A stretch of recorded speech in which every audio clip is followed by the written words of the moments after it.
সৌদির সাথে বাংলাদেশের যদি কোনো সমস্যা হয়, সম্পর্কে যদি কোনো ধরনের খারাপ কোনো পর্যায়ে পৌঁছে, সেটাতে লাভবান হবে কারা?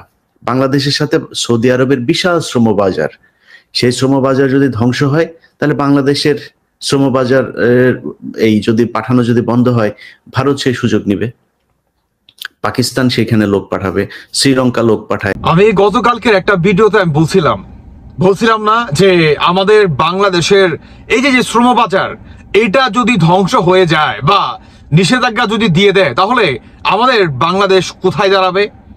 বাংলাদেশ একদম আপনার ধ্বংসের যে দ্বার প্রান্ত আছে না ভাই।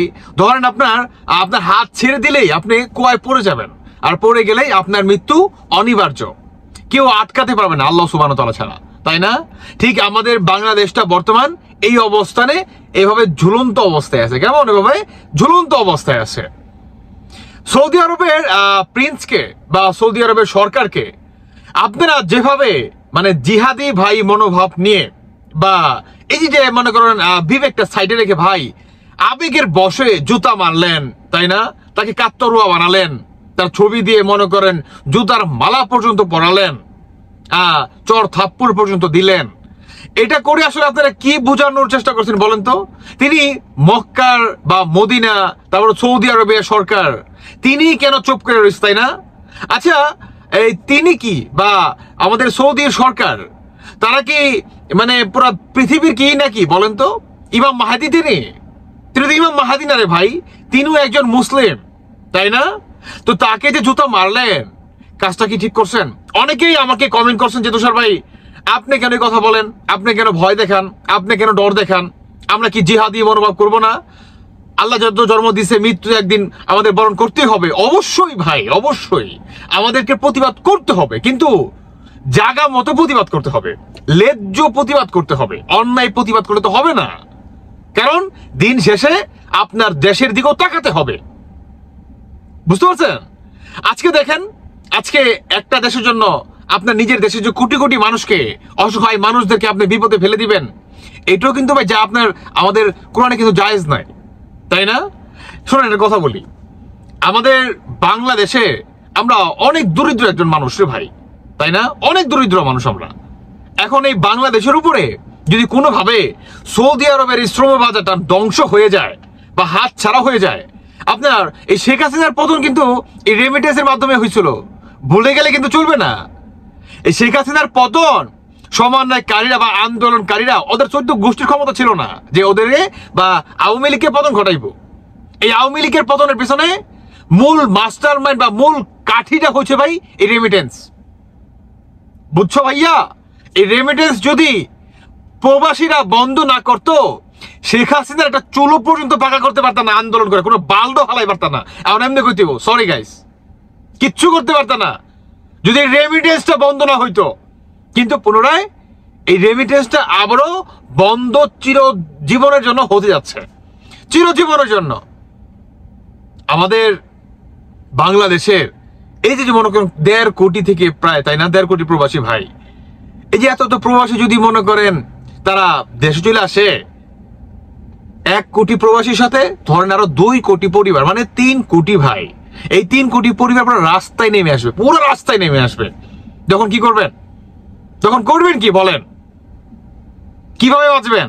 এই ইউনিট সরকার তাদের ভরণ পোষণ দিবে, তাদের পরিবারকে চলার জন্য আর্থিক সহায়তা করবে, আপনারা দিবেন না তো আপনারা। তখন আপনারা মিটমিট করে হাসবেন আর একটা কথা বলবেন যে ভাই জন্ম যখন নিছেন, মৃত্যু একদিন বরণ করতে হবেই, অতএব ইসলামের জন্য আমাদের প্রতিবাদ করতে হবে। শুনুন একটা কথা বলি ভাই, আমি কোনো মৌলবী না, আমি কোনো ওই ধরনের বড় কোনো পণ্ডিত না, তারপরে একটা কথা বলতে হয় ভাই, আজকে বলতে হয়। আল্লাহ একটা কথা বলছে, কারণ 4 নম্বর সূরা 7 নম্বর আয়াতে না আল্লাহ আমাদেরকে বলছে, যখন নাকি আমরা বা যখন নাকি কিয়ামত হবে, তখন ফেরেশতারা আমাদেরকে জিজ্ঞাসা করবে যে তোমরা দুনিয়াতে কেমন ছিলে। তখন আমরা বলবো যে আমরা অনেক অত্যাচারিত ছিলাম, আমাদের উপর অনেক নির্যাতন করছে, আমাদেরকে মব জাস্টিস করছে, গণহত্যা করছে, আমাদের উপরে মিসাইল মারছে, আমাদেরকে বালি চাপা দিয়ে মারা ফেলছে, আমাদের উপরে ব্রাশ ফায়ার করে আমাদেরকে মারা ফেলছে, মানে আমরা প্রচুর নির্যাতিত ছিলাম, প্রচুর। তখন ফেরেশতারা বলবে যে আল্লাহ কি দুনিয়াটা প্রশস্ত করে বানায় নাই? তোমরা সেখান থেকে সরে কেন গেল না? তোমরা সেখান থেকে সরে কেন গেলে না? কথাটা একটু বোঝার চেষ্টা করবেন, একটু বোঝার চেষ্টা করবেন ভাই। আল্লাহ 4 নম্বর সূরা 7 নম্বর আয়াতে আল্লাহ বলছে যে যখন নাকি কিয়ামত হবে বা ফেরেশতারা যখন নাকি আমাদেরকে জিজ্ঞাসাবাদ করা হবে যে দুনিয়াতে তোমরা কেমন ছিলে, তখন আমরা বলবো আমরা নির্যাতিত ছিলাম, আমাদের উপরে অত্যাচার করছে, মানে এগুলো করছে, তাই না? তখন ফেরেশতারা আমাদেরকে বলবে যে আল্লাহ তো দুনিয়াটা ছোট করে বানায় নাই, ওরা প্রশস্ত করে বানাইছে, তোমরা সেখান থেকে সরে কেন গেল না? সরে কেন গেল না? তখন আপনি কি বলবেন? কি মসজিদুল আকসা? তাহলে এই কথা বলতে হয় ভাই। আমাদের নবী হযরত মুহাম্মদ সাল্লাল্লাহু আলাইহি সাল্লাম তিনি কি মক্কা থেকে হিজরত করে নাই মদিনার উদ্দেশ্যে? করছে কিনা বলেন তো ভাই? করছে। তো এই যে আমাদের নবী তিনি যে মক্কায় থেকে আপনার মদিনাতে হিজরত করছে, তাই না? এই মক্কা কিন্তু আমাদের নবীজির বাপদাদার ভিটা ছিল। তখন তিনি অনেক কান্না করছে, অনেক কষ্ট হয়েছে। আবু লাহাব, উতবা, সাইবারা আমাদের নবীজিকে রক্তাক্ত করে ফেলছে, তাই না? আল্লাহ কি পারতো না সরাসরি এদেরকে ধ্বংস করে দিতে? অবশ্যই পারতেন। কিন্তু তারপরও আল্লাহ তার নবীকে কেন হিজরত করালো? কারণ এটার মাধ্যমেও আল্লাহ আমাদের একটা শিক্ষা রাখছে ভাই, যে আমি দুনিয়াটা প্রশস্ত করে বানাইছি, বান্দা তুমি সেখান থেকে একটু সরে আসো, ভবিষ্যতের প্রজন্মের জন্য একটা শিক্ষা রাখছে ভাই। আমি কোনো মৌলবী না, আমার ভুল হলে ক্ষমা সুন্দর দৃষ্টিতে দেখবেন, যতটুকু আমার ক্ষুদ্র জ্ঞানে আমি বলার চেষ্টা করতেছি। তো আজকে এই গাজা তাদেরকেও সেখান থেকে সরে আসতে হবে কিছু সময়ের জন্য।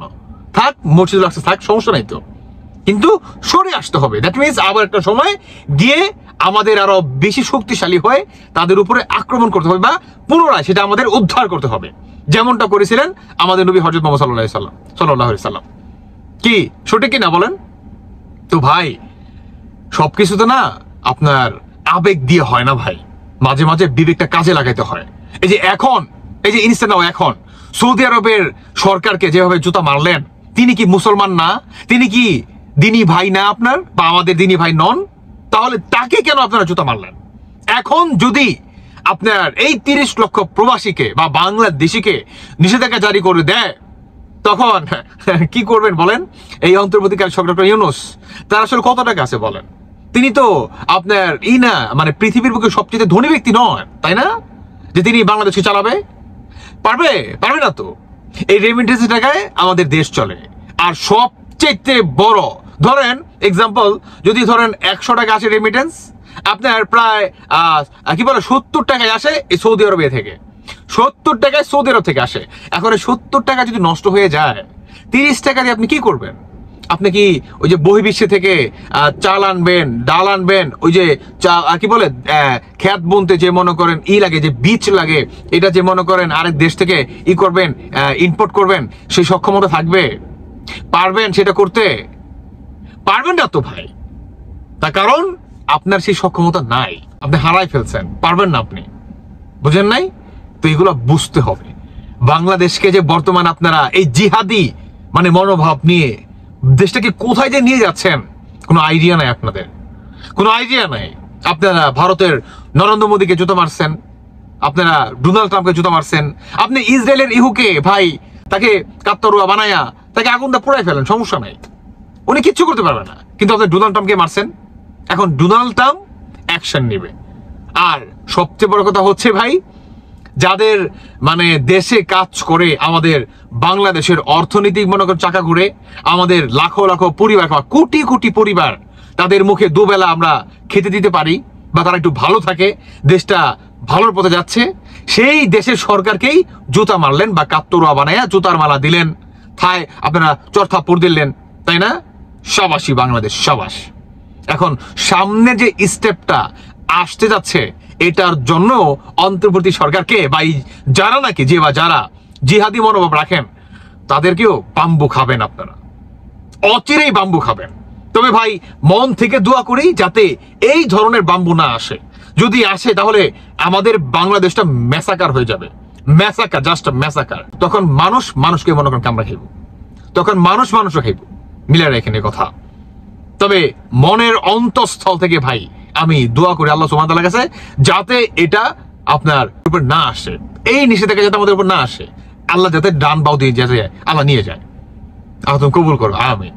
দর্শক বন্ধু, যাই হোক, আমি আর কিছু বলতে চাচ্ছি না, বাকিটা আপনাদের ব্যক্তিগত মতামত অবশ্যই জানিয়ে যাবেন। আর কথার মাধ্যমে যদি ভুলভ্রান্তি হয়ে থাকে অবশ্যই ভাই ক্ষমা সুন্দর দৃষ্টিতে দেখবেন, কারণ জানি না আমি কতটুকু ইসলামটাকে সঠিকভাবে আপনাদের সামনে প্রেজেন্টেশন করতে পারছি। যাই হোক, বাকিটা আপনাদের ব্যক্তিগত মতামত অবশ্যই জানিয়ে যাবেন। ধন্যবাদ সবাইকে। আল্লাহ হাফেজ, আসসালামু আলাইকুম।